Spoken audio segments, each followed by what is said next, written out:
And welcome back to Talk Smack with Mac. On this episode, man, I got my big dog Ray stepping onto the pod, man. We got familiar with each other, just met each other downstairs for the first time, and talking some good military shit. He was gaming me up. But Ray, I appreciate you getting on the pod, man. Tell the people about yourself a little bit. Shoot, It's your time to fucking shine. Like what would be the big three? Just where are you from? Originally from South Florida, Central Florida time frame. Okay. Grew up kind of military. The beard makes sense. Retired That's military, so it's weird Florida shit right there. Yeah, a little bit. It's kind of like you look Duck Dynasty, but you're sitting on 20s back then. You know, it's like it was a little different. You know what I mean? I don't know. That was the most gangster fucking way to sum you up, bro. I swear to God. Hey, but then, like we were talking about the military piece right now, but they got me going from Duck Dynasty on 20s to looking West Virginia right now. So it's it's a different thing. So that's what's going on. The VA taking a 3-month process and turning it into a 6-month one. Go figure, right? Yep. That's how this is VA care. It's cool. Motherfucker, hey, right? VA don't give a fuck. We don't give a fuck, man. Hopefully they don't shut this podcast episode down. Right, hate speech on the VA. Shit. No, we love the VA. Oh, yeah. Yeah, so you're from South and mid Florida. Right. Getting a little weird down there. You said you got some military time. But you're doing some YouTube shit now. Yeah, I'm doing a little bit of YouTube stuff. I took something that I had learned in the Army. I went from being a combat medic into an occupational therapy role. And I learned about how sleep hygiene could be utilized to enhance your next functioning day kind of aspects. Got out of the military later on, doing all the, everything else that I was in life, working for Wounded Warrior Project, great organization, love them too. And just kind of had this brain idea looking at some Gary Vaynerchuk type stuff about packaging up the principles of sleep hygiene and then putting it into a video for people to be able to sleep better, not just get to sleep. And played around with it for a few years, probably spent a few $1,000s that my wife was kind of upset about, trying to figure this thing out. And I didn't get anywhere with it until I actually met Kyle. And Kyle, having experience, in the audio space, producing with his craft, because of somebody telling them what they needed. His experience of being able to do that allowed me to explain what I needed, and he actually created it. And now I've got a product. About right. Right. Shout out to Kyle for real, right? Yep. But and through everything that I did with him on that, I now have a product, Sleep Medic on YouTube. They people can literally go use that and literally just hit play. And if this is something that you already, utilize, like rain sounds and stuff like that for, to go to sleep, this way you won't just fall asleep, but you'll actually wake up feeling better by principle. Yeah. So I was talking to Kyle about the specifics on it.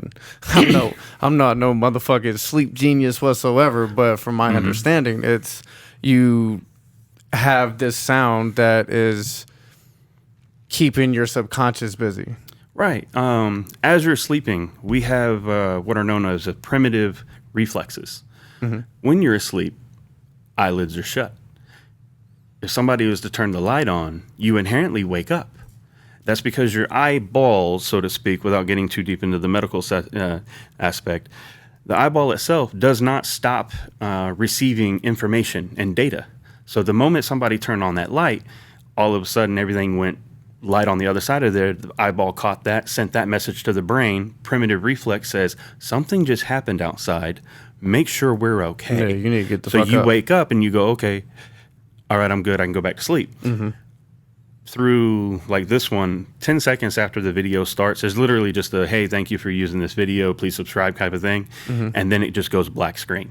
So that way you don't have, there's a lot of videos out there that have like a beautiful, lights and shit. Beautiful, like, rain thunderstorm going on. Yeah. But now you basically have an offbeat strobe light next to your bed while you're trying to sleep, and it's like, okay, I flip my phone upside down and just listen. Right. So it's like, okay, you got to get to sleep, but what's the quality of your sleep going to be with, strobe light going off? So And I'm on.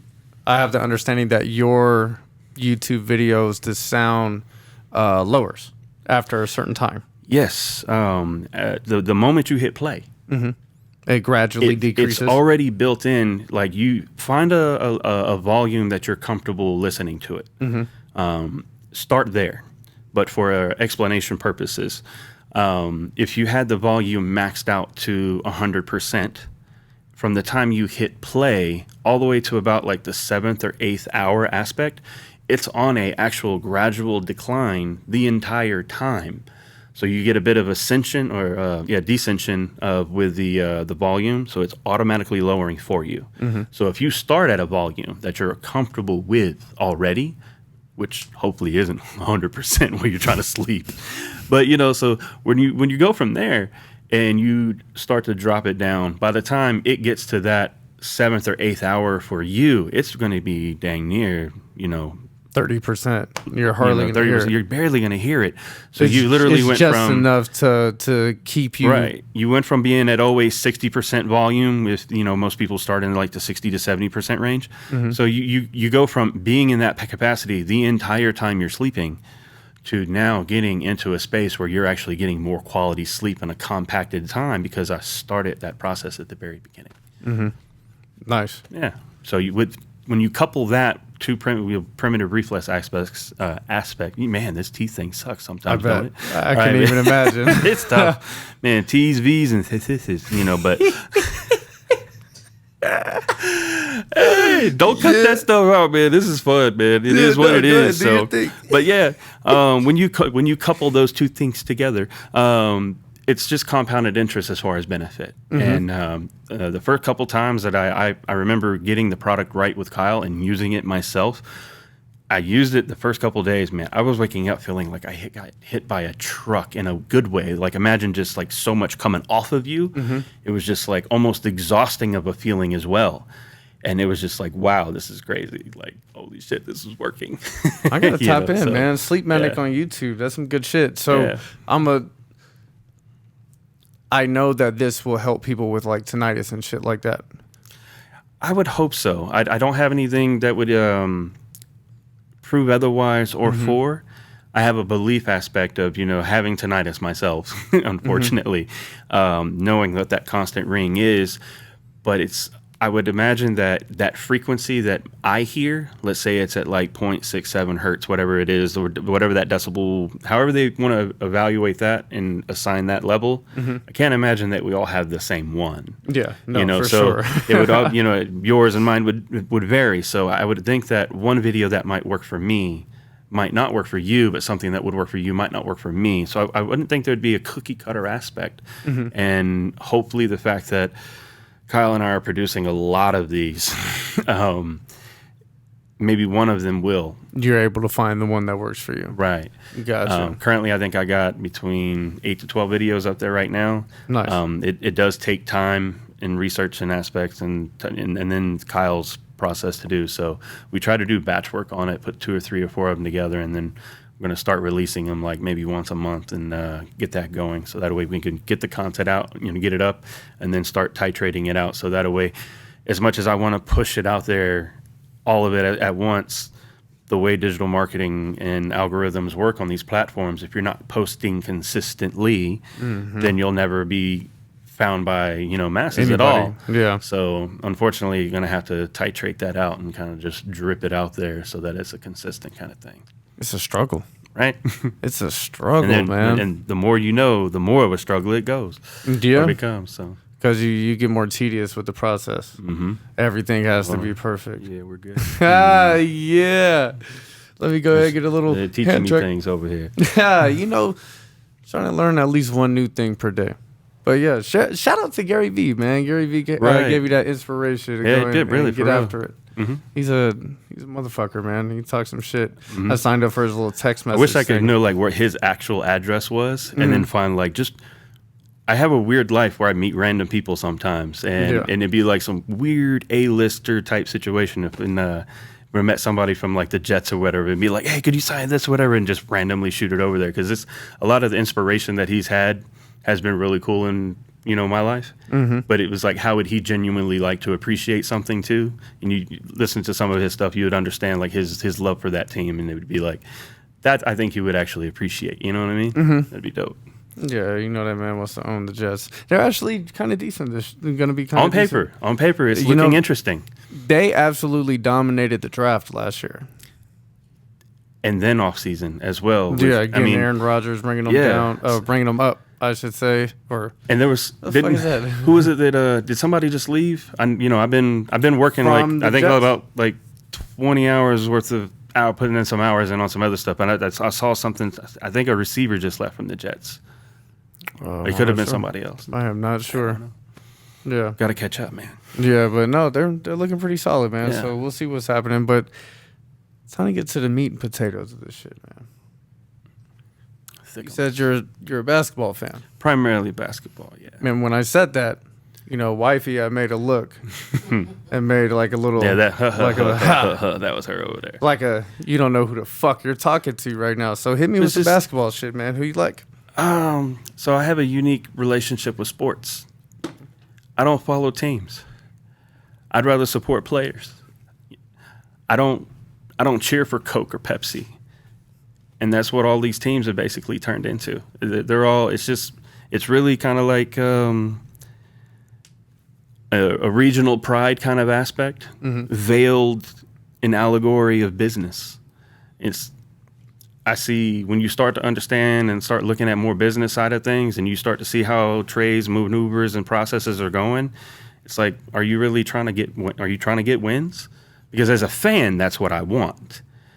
But I don't want to put my fanship in something that's not matching. Committed. That's not matching me. Yeah, how much you're committed to the team. Now, as much as people want to talk about the rigged and what's not rigged and everything else, I don't think that there's a single fucking player in the entire league that wants to lose.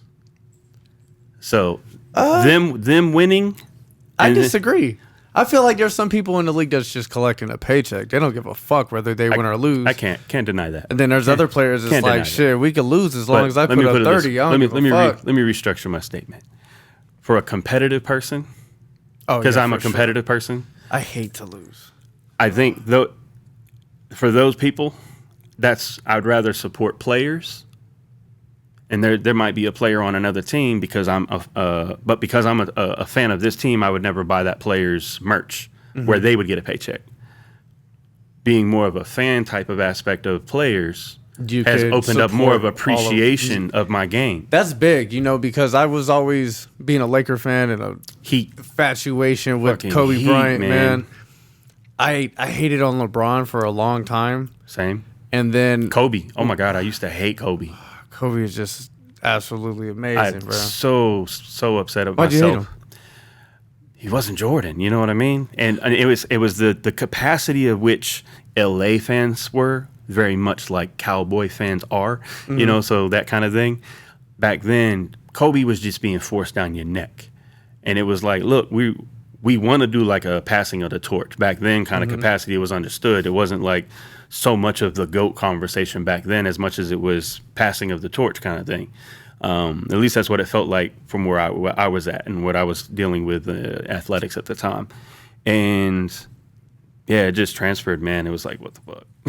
Yeah. So that just having it forced down you like that, it was just very off-putting. And then that kind of set the stage.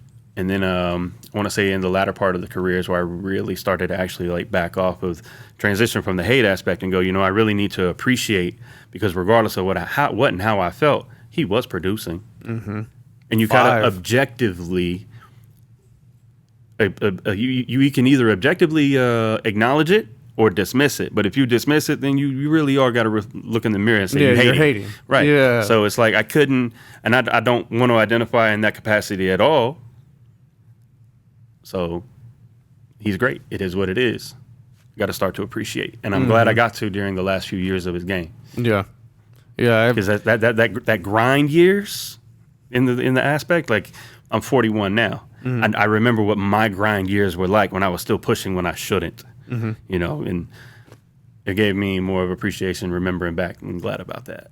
Yeah, I feel that, man. as I've gotten a little bit older and matured a little bit more, that's where that appreciation comes. Mm-hmm. Because it's like, do I really want to sit back and not watch Bron or not watch KD or not watch give Westbrook his roses when he was absolutely dominating? Same with excuse me. You jinxed me over here. Got me coughing. But no, I want to be able to appreciate these guys as they're here and as they're dominating and not after the fact. Right. And so with that being said, having a more neutral position on many teams will give you the ability to actually watch them and have appreciation for those guys. One player, man, that whether I'm hating on teams or I'm rooting against them or whatever, but Jimmy Butler is just an absolute savage, man. I've been liking his game for a long time. Love him. And it's hard because when I was a team person, it was the Heat. You know, being born in Miami, I've always been Miami centric when it came to sports, athletics, and everything else. Then it was like Florida-based teams, and then Florida against the world. It's kind of how it felt. Yeah. But after transitioning it, it is what it is. But when somebody goes back to a team that you did used to support, it's hard not to go, oh man, and get caught up in that moment and go, no. I'm happy because Jimmy did it. You know what I mean? So it's like I even had to pause and check my own self and be like, no. I can't be up when it's up if I'm off when it's off. You know what I mean? I feel that. So it's like I had to do like the self-check pull on like, nope, this is a Jimmy thing. You know what I mean? I'm loving the team aspect of it. Loving Udonis, the glue. Yeah, right. So hoping he comes back for like another 3 years because of what he is and who he is. So, yeah. Yeah, man. It's hard. Yeah. Jimmy he's a beast, man. He's a dog. Yes. And it just the ability to put something on your shoulders. Man, I was just gonna say the same thing. Like, and then coming from an aspect of wanting to also be that too, coming from, 6 foot tall in high school. Shit, in high school I was probably 5'8", 5'9", to be honest though. 140 pounds, 145 pounds wet. You can't teach big, you can't teach size. So wanting to be able to be that person and not be able to do that, and then see somebody that's capable of doing it, being put in situations that they really don't have the support, but then finally get into an area where he's able to. Like, it's crazy. Like, you got to appreciate those kind of moments. It's like the Damon Lillard type situations. It's like he consistently has enough to allow him to do that, because you got to be able to have a team that can still draw enough off so you have the ability to put something on your shoulders. It's still too crowded. It is what it is. That's how Butler's been. It's what at least what it felt like and looked like. How can the Heat take the next step? Make that trade for Dame? Because they done lost some pieces in the offseason. They're not going to be as good as last year. But the only problem with adding Dame is like, now what do you got left? You got two ball handling dominant individuals who create with ball in hand. So that doesn't really go very well historically. Yeah. At least from guard play. And from guard play, you need to at least have one that is amazing at one craft, kind of like UCLA head coach back in the day. Oh my God, John Wooden. He used to take players that were B-, B+, whatever, and instead of taking them and training them and drilling them on what their D-, D+, D+ with, and making their D's become C's, he took their B+ and made it an A+, and said, "Don't with what you ain't good at. Let's make what you're good at great at." When you pair those type of combos, now you have the Steph Curry with the Klay Thompson. Now you've got A+ shooting skill set with very good skill sets behind it. Don't get me wrong. I'm not trying to say he's not A+ in other categories. I'm just saying like his shooting ability supersedes normalcy. So how do you really say that when he does have like A+ kind of handles? Yeah, that's a whole new scale. So A+ on his shooting makes his, in comparison, handling abilities more like an A, not even an A- or something. So yeah, it's pretty. Historically, I don't know how the Heat would contend with Dame and Jimmy at the same time. When you think about it from a skill set historically aspect. Yeah, that's tough. Like, who's going to become the take the back seat? Not even back seat. they can both be front seat for the skill set. Mm-hmm. So who's going to be the more dominant ball handler? Who's going to be the more dominant shooter? If you actually divide up their capacities or their roles by their capacity, neither one has to take a back seat. Be great at what you're great at. If it comes down to the end of the game, who would you want taking a shot? Whoever is the more skilled shot, you know what I mean? Out of those two guys at the end of the game, it's like, you can't go wrong. Yeah, like, as long as one of you are shooting the motherfucking ball, we're going to be all right. I mean, you run an off, a blow by screen, a pick and roll with them on each other at the same time, like Dame setting a screen for them. Mm-hmm. You're fucked. Mm-hmm. It is what it is. Pick your poison. It's going to be interesting, man, because here we are coming into August, and Dame is still on the Blazers. They're definitely not going to contend next year if they keep the current team. And the Heat are kind of stuck in limbo because they haven't done anything but get worse this offseason. Basketball really set the precedence for a lot of how I feel, though, when it comes to sports like that. It was rooted in the situation that happened with just by watching what was happening to Dwayne Wade. When he took a back seat on the paychecks to bring other teams in, or to create the other players in. Everybody acknowledged that. The entire world acknowledged it. And then when everything was dismantled on the back end and that the team was able to generate, I don't want to put a hypothetical number out there, but let's call it what it is. They generated the amount of money that they generated because of sacrifices like that. Mm-hmm. And then on the back end, from what I understand, that what happened, really low paycheck offer. Pat Riley won't even interview or be in the room with you when it's actually given to you. Phone calls not being answered. Like the disrespect on that aspect. Like I literally just made you that amount of money. Mm-hmm. And you can't even honor me as a person who took sacrifices for you also with a legitimate piece of the pie for my skill set. Brought you 3 championships. If I remember correctly, Dellavedova had just gotten like $57 million for chasing around Steph Curry. That's it, right? And it was like the same season or same off season or off by one. You know what I mean? Like it was a really close situation. And now you're telling me that Wade can't get a matching salary match to that, and he's still going to produce more than Dellavedova was on that one. No disrespect, but let's be real here. And then because Miami wasn't loyal to him the way he was loyal to them, now he's hitting the circuit going to other teams. If they would have been legit, he would have been in Miami the whole time. Business. So now I look at Dame. Dame has been loyal to the fucking to Portland this entire time, not shopping himself out during prime years. And now he's finally saying, "Hey, look, I don't believe in y'all anymore because y'all haven't been bringing anybody in. 10 years, man. Like, let me go make money." And they're like, "Nah, fuck you." So why am I going to continue to support teams? I'd rather support the competitive players. Where do you think Dame's going to go? I hope he goes to Miami. I do. If that's where he wants to go and that's what he wants to do, go. Do you think Miami's going to get shunned out like the Lakers usually do because that's where Dame wants to go? Yeah, it's I can't let you win all the way. All right, so what if the Heat are like, "Hey man, we'll go ahead throw you Tyler Hero, Kyle Lowry, 5 first-round picks."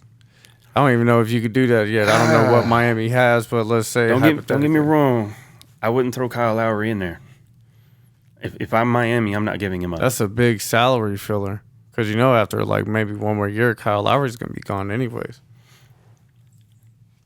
You're going to need a dominant He's ball handler. Be a solid 6-man for them if he stays. You're going to need a dominant ball handler with both of those dominant people there.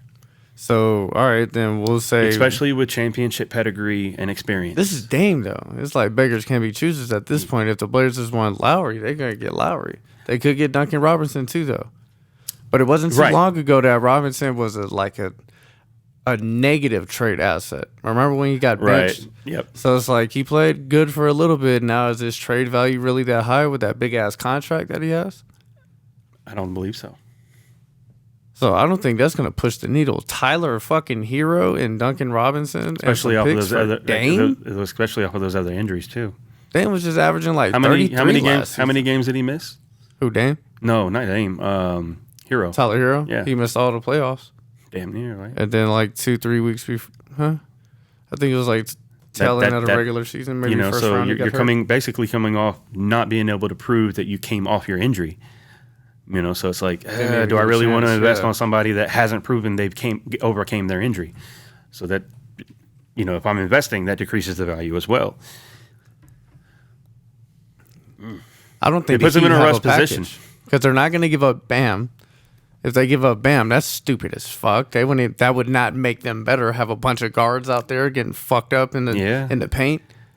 It's a tough one. So Bam's untouchable, Jimmy's untouchable. So it has to be everyone. But else. What is Portland asking? For more than fucking. I mean, that's kind of what matters. You know what I mean?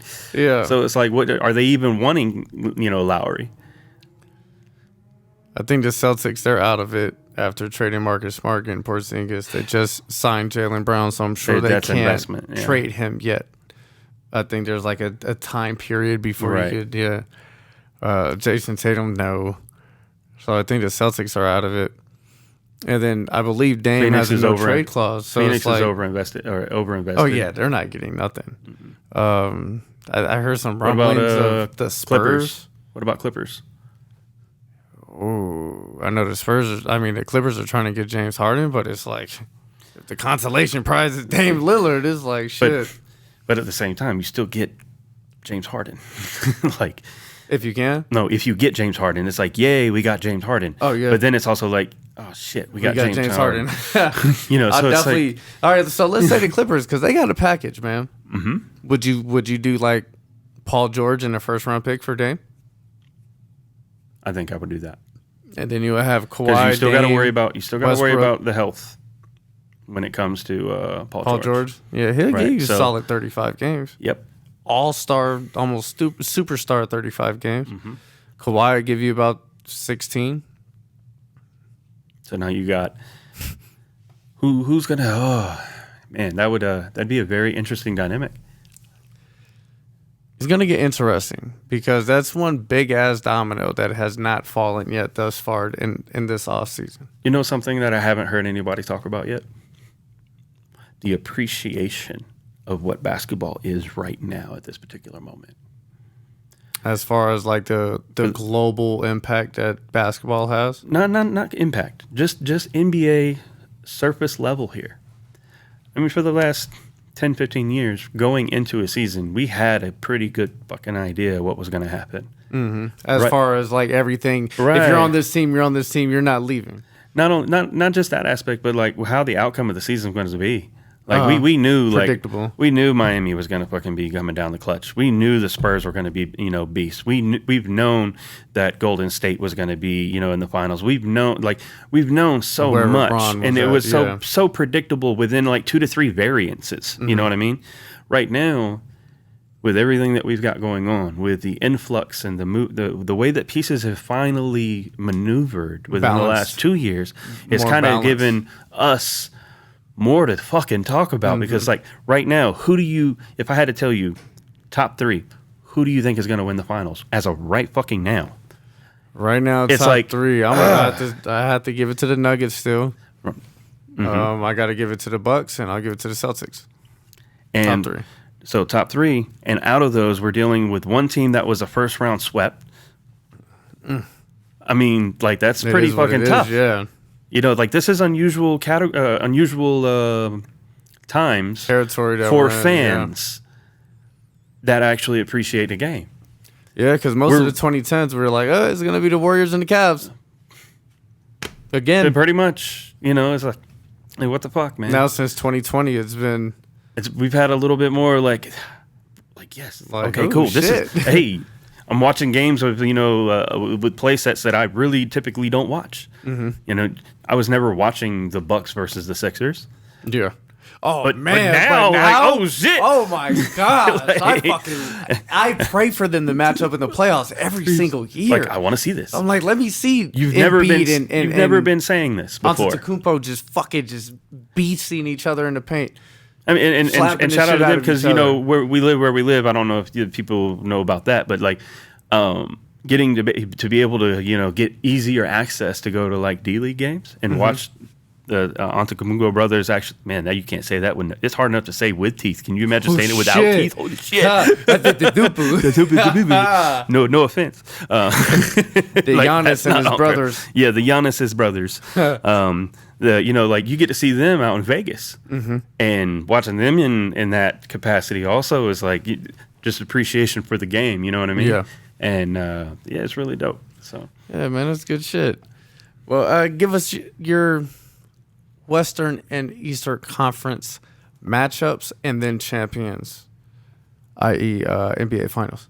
as of right now, Yeah, who you think? even Let's go considering East first. East, let's go Sixers. As of right now, it'd be Sixers and Bucks. See what I mean? Like, Yes. you know what I mean? Like, my problem is getting rid of Marcus Smart. That was big, man. Like, but that went from I would have had the Celtics in there. I'm but getting rid of that's huge defense. Marcus Smart fan. I'm a huge defense fan. Huge Marcus Smart Yeah. fan. But Derek White's moving up, taking that starting spot, and he was like second team all defense, I believe. So it's like they had a room where they had a surplus of great, talented, defensive-minded guard play, and they traded that out to more of a balance, but still tenacity at the guard position for Porzingis, who's going to bring it in the interior a little bit, but could also space the floor. Almost like an upgraded, faster, younger Al Horford. Outside of sports, what would you say, topic-wise, industry-wise, what would be like your number two thing? Outside of sports, Uh-huh. let's talk about music. Okay, so Let's music. talk about film. So imagine having Jimi Hendrix, and then you have somebody that can cover Jimi Hendrix. That's how I feel about that. Mark, you can't compare Marcus Smart to Jimi Right. Hendrix. I'm just Stop saying, it. like, if that was Tatum in the comparison, I get it. Marcus Smart was the third man. But on that team. going from an 8 to a 6 is still going from an 8 to a 6. Yeah. Now you can hope that you can put a little fertilizer on that 6 and grow it up to an 8. All they need. So that's the thing. Marcus Smart was overqualified for the position that he was playing on that team. You mean he was When you have James Harden? When you have OKC. when you have Jason Tatum and Jaylen Brown, and now you have Porzingis, you don't have. He doesn't need to really handle the ball that much. I'd rather have one of them have it, right? So now you substitute him with Derek White, who's just a spot up three, who can make the three, space the floor, give them more room to operate, and then he doesn't need that usage. I'm interested to see it work.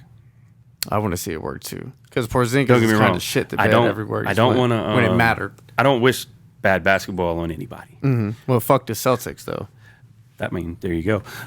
But it's like I'm interested to see dynamics work Yeah. and if it'll work. Now I have opinions. I don't think the Celtics are with the way that dynamic's looking. I don't think they're going to make the Eastern Conference Finals. They're versatile though, and they're nice, man. Think of the lineup. You got Derek But they're White, Jaylen not- Brown, Jason Tatum, Porzingis, and what's his name, Robert Williams, right? I don't think they can dominate over either of the Milwaukee or the Sixers in their current capacity though. I think they're smacked the Sixers You think so? Mm-hmm. It'd be interesting. because Robert Williams will do his best on Joel Embiid, and But you're not going to be able to box him one that situation and just basically let him go off.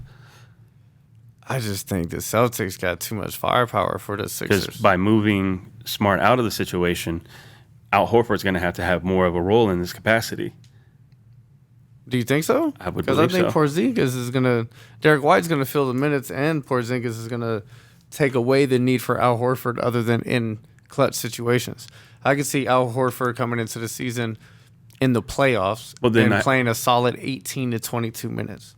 How do you see Porzingis fitting into their their dynamic effectively, though. He can stretch. He can stretch the floor, but he also has a little bit of inside game too. Like he hasn't been stretching things lately. I mean, he's trying. Right. It's we were talking about the Rams. He's 18s. They clean though. Like that's Porzingis right now. Like, so am I really respecting? Like, if I don't get me wrong, you leave him wide. Obviously, right. So, but but apply a little pressure, and you back in the 28%, the 26% range again. Ooh. So damn, he said 28, 26. All right, look at his percentages in the last few years. That's why he's been bouncing around. Yeah, as if you're going to be known for something, the stretch big. If you're going to be big on it, you're 3 and D. You need to be 38%. Yes, straight up minimum. Right, because these days you guys got. And right now you low 30s, high 20s. That's unacceptable. Especially for the money if you're going to be getting paid to be an assassin. Mm-hmm. If you are a sharpshooter assassin, you need to produce. Yep. You got other cats that are producing at a higher rate of speed or a higher percentage that are also carrying other responsibilities. You're not a ball handler. You're not a dominant big side inside big. Mm-hmm. You are pigeonholed into your craft, and regardless of the circumstances, because I'm quite sure he has many reasons and circumstances that are valid as to why he's not. Percentage is percentage. Percentage is going to drive paycheck. Percentage is going to drive where you call home. Mm-hmm. So there you go. That's why you are where you are. That's why your paycheck says what it is. You better produce. You're getting paid, you better produce, period. So it's going to be interesting. I know going to the Celtics, he's going to be on a team that's expecting to do a lot, but he individually is not going to be expected to do a lot. They're going to expect him to come and get 15 to 20 points, rebound, and play some defense. Which is kind of putting more why I'm leaning on them not getting past. We're going to see, man. Right. Being a basketball fan, that's when it gets really interesting because, like I said before, and let me reiterate, fuck the Celtics. So, with that being said, I got to ask why. I'm a Lakers fan. Okay, fair enough. Yeah. There you go. When they crushed us by 30-something points in 2008 or 2009, that shit still hurts. It still hurts. But also watching that 7-game series with them 2 years later was the greatest series I've ever watched in my life. So I told you how I meet random people sometimes. Mm-hmm. Meet some weird shit. Yeah. How do you like... I'm going to tell them this one. I'm in a room with about 5,000 people. It's a conference situation. Mm-hmm. Gentleman on stage is discussing a business acronym called SWAT. And he's explaining it as he's going through about how him and his wife do this twice a year, and he also does it twice a year with all his business as a principal. Whether or not this is true or not, this is part of the speech and what he's talking about. But he explains SWAT, strength, weaknesses, opportunities, and the microphone went when he went over T. Mm-hmm. And everybody's kind of like... Now, I'm known for not being quiet, and I'm also known for not saying the right thing sometimes too, not quietly. As I'm realizing and I'm asking around and nobody else heard what T was, there was like this pause where he was speaking, and I just screamed out, "What was T?" So that everybody in this whole fucking place can hear this shit, right?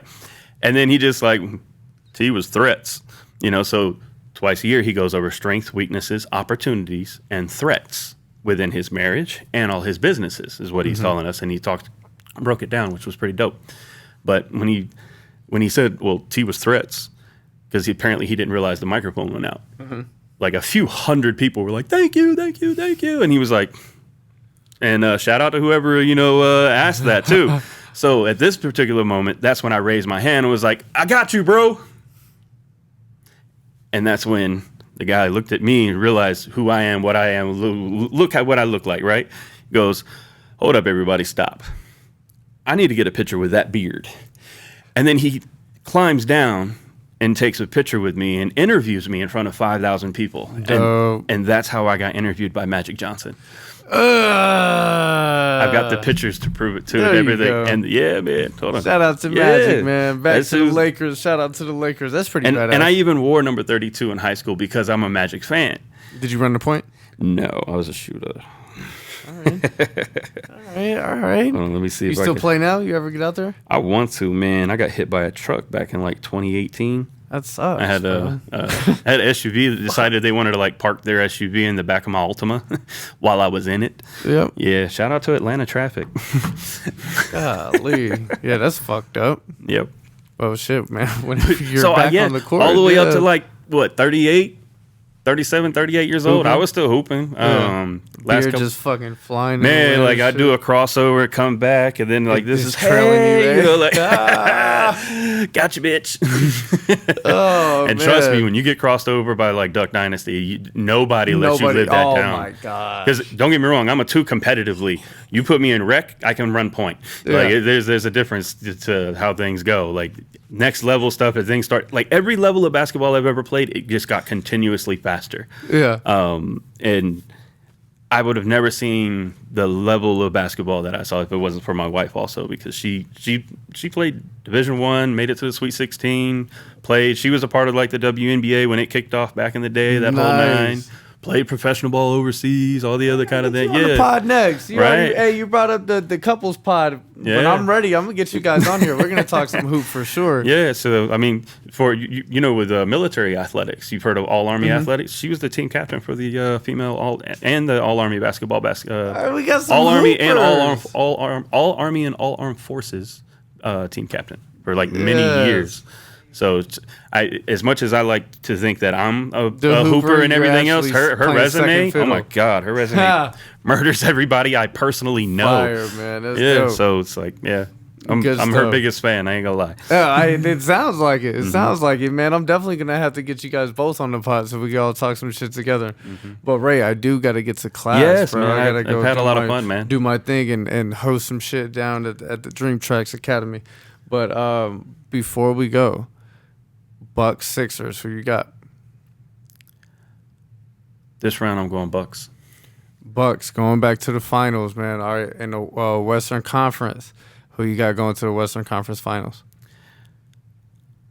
As of right now, I have the Suns and I have the Warriors. Oof, I got some shit to talk, but I fucking Suns ain't gonna make it, man. They got a lot of firepower on the top end. If any one of those I three don't think guys they're gonna get make the hurt, finals. it's a wrap. It's a wrap. And I think when it comes down to crunch time, they're not gonna be able to produce in the playoffs. And somebody is gonna beat them. I would love to see them match up against the Warriors in sometime in the playoffs, though. I'm gonna give you. I'm gonna That'd be give so you much fun. my why on this. Preach.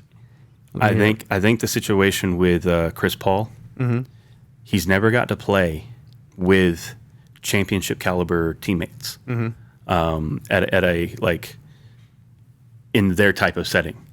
I do believe that Kobe Bryant was one trade away from being considered the greatest player of all time.